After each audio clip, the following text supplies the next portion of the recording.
Namato Ratana Tayasa. May I pay homage to Triple Zem, the Buddha, Dhamma, and the Sangha. My respect goes to my parents and my teachers. Hello, good evening everyone. So today is Sunday the 22nd of November 2020, and this is Achan Sujan from Varapunya Meditation Center, Aberdeen, Scotland. As usual, I'm here with you all tonight, bringing some reflections and my understanding based on the circumstances. Hello Yvonne, hello Manish, hello Anish, good evening. Good evening, Karina. So yesterday I focused on a question and answer, just to change the reflection from just a mono talk and just talking about the teachings, so reflecting on some of your questions. Today, again, I've been very busy from early morning till now. I was teaching a group of people from Switzerland, which again, combination of a few participants from other parts of the world, America, and even in Bankery, and Italy and Germany, Thailand, like that. And this is that was ongoing monthly YouTube, Zoom mindfulness meditation. And this afternoon we had our meeting with the Nepalese community in London,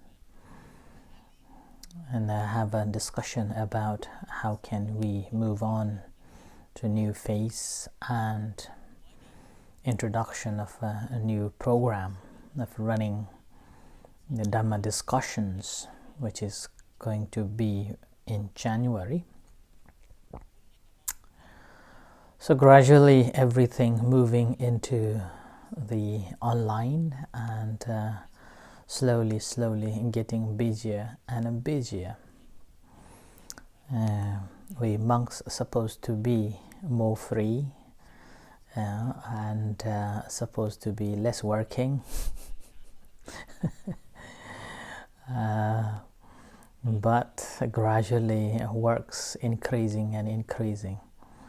But the beauty of working is that you're not looking for any rewards. As a monk, we simply offer the reflections and hope to guide listeners so that they can use the Buddha's teachings to deal with the different problems in their lives. And as a monk, we do not charge for any talks and anything, but we rely on donations. So with this, it gives me a lot of satisfaction and a lot of no pressure at all, and there is no sense of, oh, I have taught this much, or that long, or this hours should be paid in this and that. Whereas in the modern world, you will be counting of hours of work and how much you would be paid, and with that you are expected to have standard work or skills to do the work, and you have to deliver the standard as the company needed to, and only then you will be hired and you will be paid. Otherwise you will not be hired and you will not be paid. And sometimes within this scenario, in the one company, there are so many competitions going on simply to get favor from the boss or get paid better than someone else. And so much bullying and conflict always there, simply because you expect something more from the service that you are giving. And this is why the Buddha's teachings starts from giving a dana, that as a householder, being a householder, you have this sense of attachment on the possessions that you have acquired from working that many hours. Whereas as a monk, we are free, and we all offer our knowledge and our understanding, and sometimes I don't have to talk. I just sit there and listen. Others complain and others gossips. It's like a gossip box. So some people just come and talk. Oh, Achan, this person is so horrible. He or she is saying this and that. Is doing this and that. How could they do that? So and so. And then, as a monk, says, okay. So being a good listener. So being a counselor, like that. And we don't have a pressure by doing this, because we're not expecting of any payments. And when we have no expectation of payments, then it's easy to work and easy to guide and easy to introduce what one needs to be doing.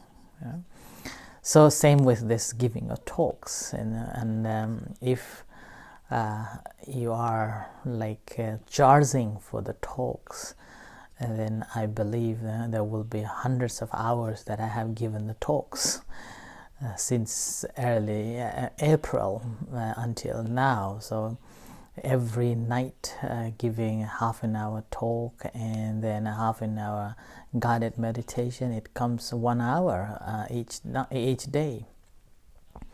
And if I'm counting from hourly, then it will be a massive bill. The question is, who's going to pay?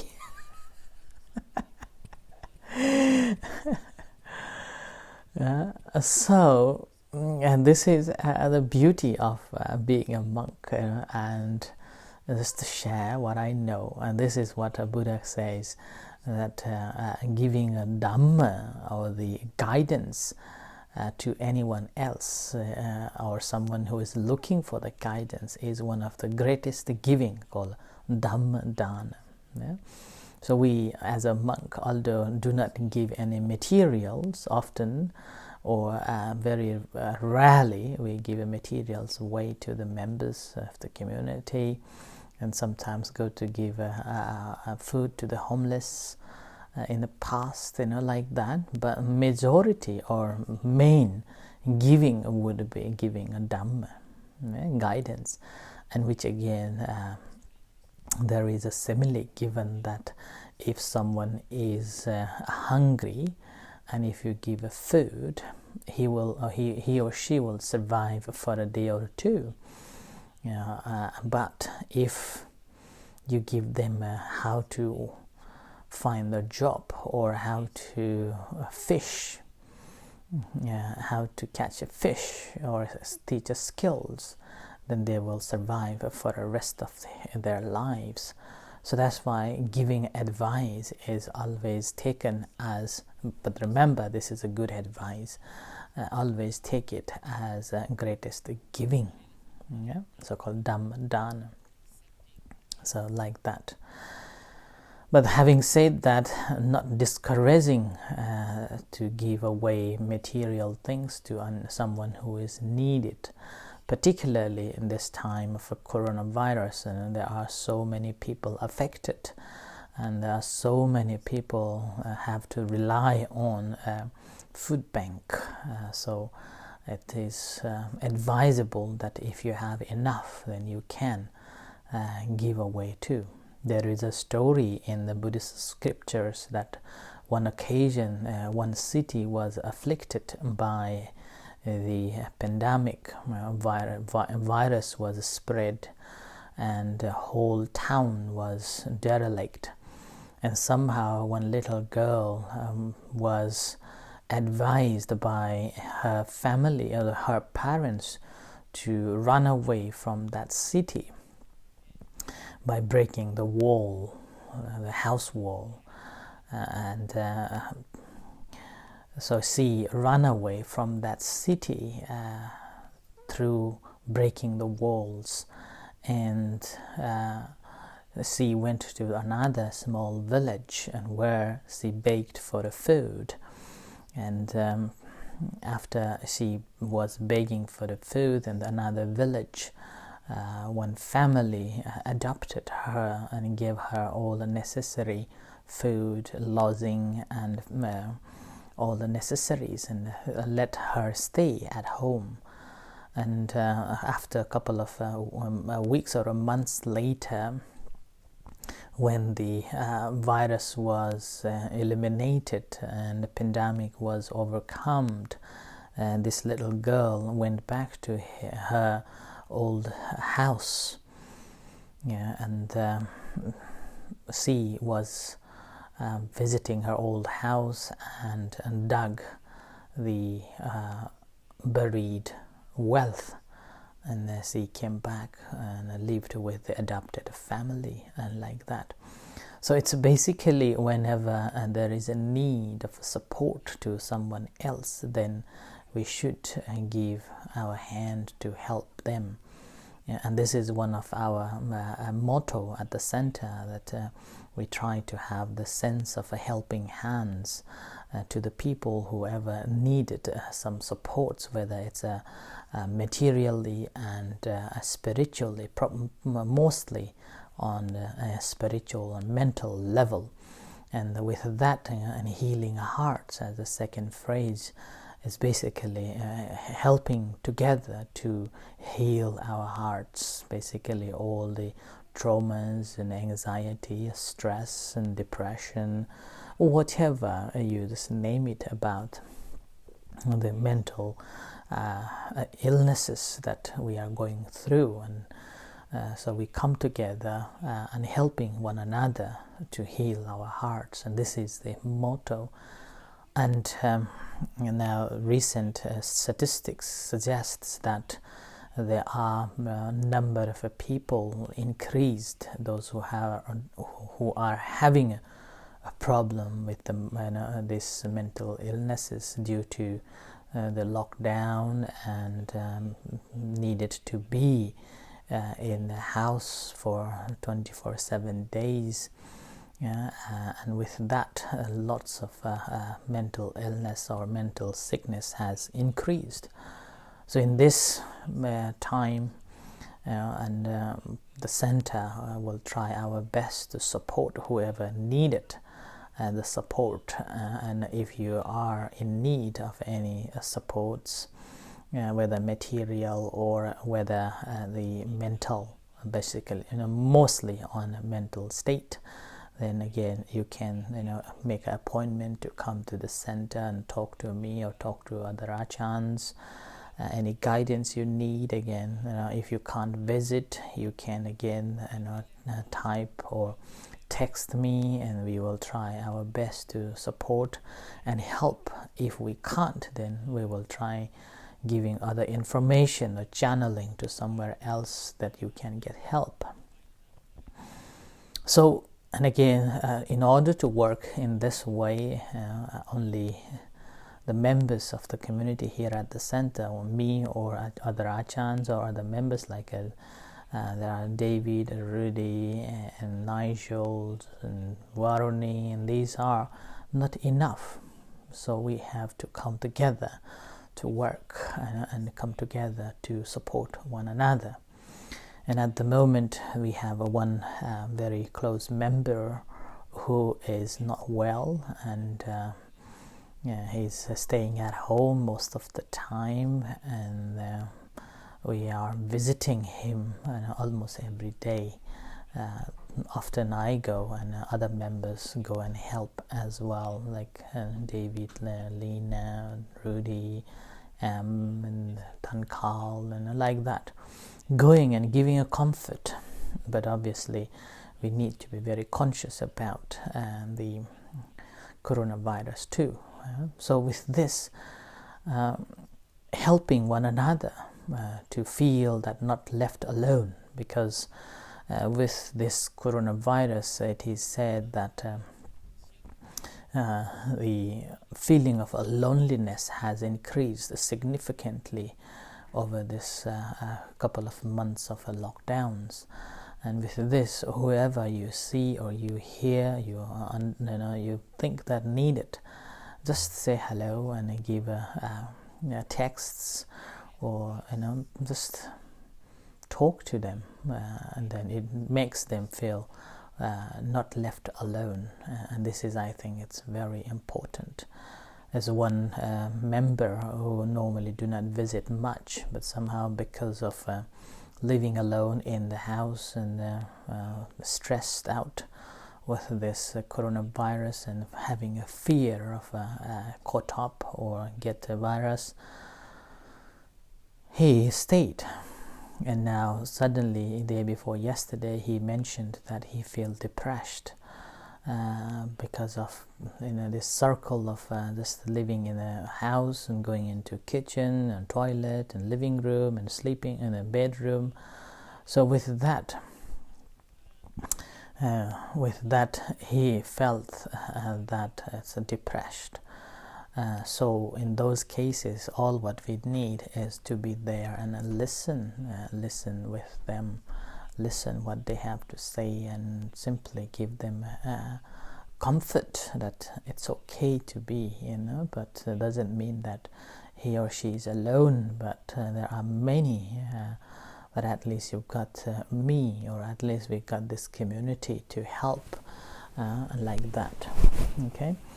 In the meanwhile, there is a hope coming up. This afternoon, when I was attending a meeting, a regular meeting, one of the doctors who was also involved with the creating the vaccine for the COVID-19 reported that there is a high probability that by mid-December a vaccine will be introduced, and there is one or two companies already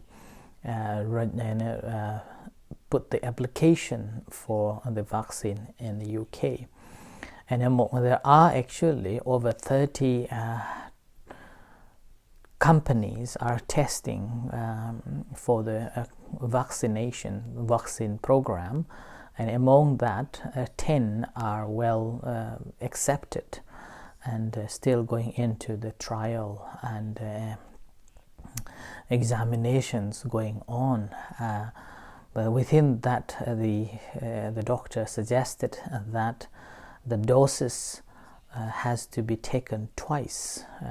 First, and then a second dose should be taken after 28 days. With that, he suggested, saying that if you have a flu jab waiting, then you should get by now. So with that, you will have time to get the COVID-19 vaccine by December or end of December.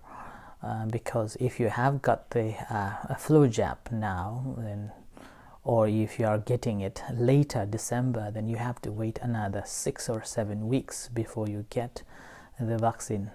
Yeah, but if you are due to have it, then you should get it now. So with that, you will get the earliest possible vaccination. Yeah.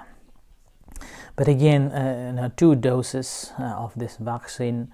There is no suggests that how long will it last, or how long will it immune to one person, and never know. and this is still a subject of data collection and research, so that is suggested. And so hopefully, this is more probability out there, by mid-December a vaccine will be introduced. But again, it won't be spread or distributed to many. It will be categorized into different phases by the time when everyone receives or everyone get a vaccination, maybe springtime next year. But again, another good suggestion was given that despite you got the vaccination, doesn't mean that as soon as you got the vaccine and you will be protected. But in order to get the vaccine worked in your physical body, you have to have at least about 6 to 7 weeks distance, or having a basically social distance, and following all the measures. Only then you will be protected. Otherwise, it's not sure for that. But again, this is just from the scientific point of view that he was explaining this afternoon. In that relationship, what I would like to inform you that in the Buddha's teachings in Anguttara Nikaya, Buddha talked about there are 4 types of a people. First type of a people, they will not do any beneficial or welfare action for themselves and then to others too. And there is second one, they will not do to themselves but do good for others. And the third, they will do good for themselves but not to others. And the last, do good for themselves and then to others. And here, since the coronavirus is spreading since so many months, and now this is a second phase, and because of the cold, its possibility of spread much. In this case, we have to follow the measures. And there are people who would say that this is just a fake news and will not follow, and then encourage others to not to follow the measures, and which is regarded as one of the bad behaviors that will put everyone in trouble. And as we know, virus spreads viral and takes life millions. And the second type of a people, like they do not follow the measures but encourage others to follow, and this is still not good enough. It's like a hypocrite that I am not following, but you should, something like that. And the third, doing good for themselves but not encouraging others, and this is at least good, because at least they are protecting themselves, which means they are protecting others too, by not associating others, by washing their hands regularly, and following all the measures for their own safety, which means they are also encouraging others not to spread, or not being a vendor or the agent for the spread of the virus. So which is good, and this is again a self-conscious about their own safety and the safety of others. And this is again Buddha's, according to Buddha's teachings, called Attadipa Bhava. Means you have to be your own light for your own safety. The last one is doing good for themselves and then doing good for others. And this is a very good one, because they also become conscious about all the measures and will follow consciously, conscientiously, and they will also encourage others to follow the measures, or simply encouraging others to be maintain the distance and maintain the masks and washing the hands and something like that. it will bring more harmony within, and we become safe one another. So this is how we should be helping one another to overcome in this such a tragic or pandemic. And obviously fear is very acceptable in this moment, but do not be too much feared of it. Be mindful and see the consequences of it, and have a wisdom to deal with that. End of the day, we can't deny that one day or somehow or another we will be ill and we have to go. So it's an undeniable fact that getting old, get sick, and getting or death, which is very uncomfortable word to say, it's common that we have to face it end of the day anyway. So best thing in the best this time is like as a messenger has arrived, that our life is uncertain and death is certain. So in this time, all what we should do is live a skillful life and accumulate all the good merits that will bring happiness here and hereafter. So I offer this as a tonight's reflection, and here and there just like information about the coronavirus and how should we live together. I end here, and may you all be well and happy. May the Buddha Dhamma Sangha bless you. In a few moments time we're going to have evening chanting and guided meditation. You're most welcome to join with us. Until then, good night and see you shortly. Thank you. Sadhu.